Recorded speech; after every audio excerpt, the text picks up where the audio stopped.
So how would you rate these government? Are they able to secure this country economically speaking?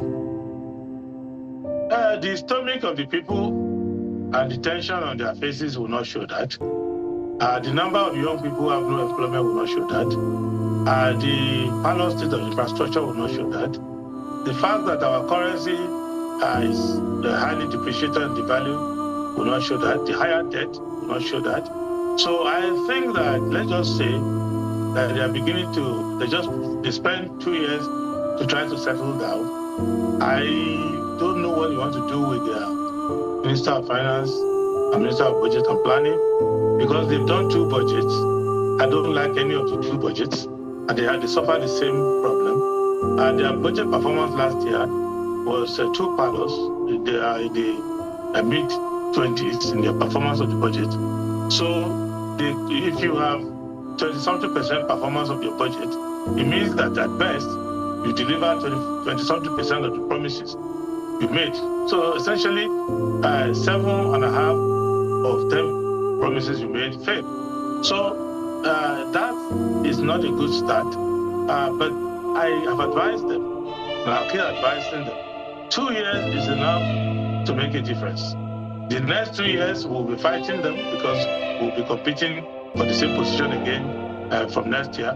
But I plead with them to try to have compassion and to repurpose at least 10% of their budget towards direct intervention in areas of employment, to do quick things that if you start, you can get the results in 180 days.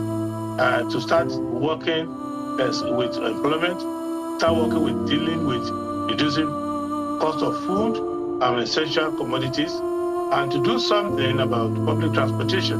The CNG, which they started, is in the right direction, but they're very slow. So they don't have all the time in the world.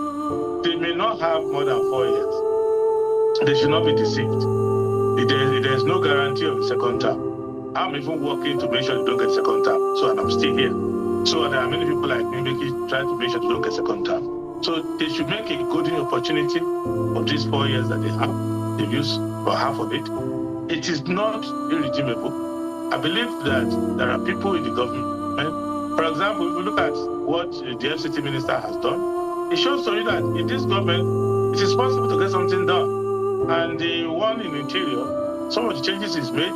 I hope that the blue economy people follow that. The Minister of Works, I think he's poorly served in terms of how much money is made available for him to do his works program. But they should be more creative. They should find a way to manage that and dwell into getting private capital in the country. There's a lot of private capital in people's hands in Nigeria to try to find a way to raise funds for infrastructure. If they do that, they will be able to help with the number. The fact that they went to start adjusting the basis for calculating inflation, well, you can do that, but rebasing the inflation database is not going to change the actual reality on the street. So why don't you combine that with doing something on the street? And I want you to understand that life is extremely hard for the average person in Nigeria, and the president needs the average person in Nigeria for the amount of productivity that is going to raise the GDP, that is going to make the economy competitive.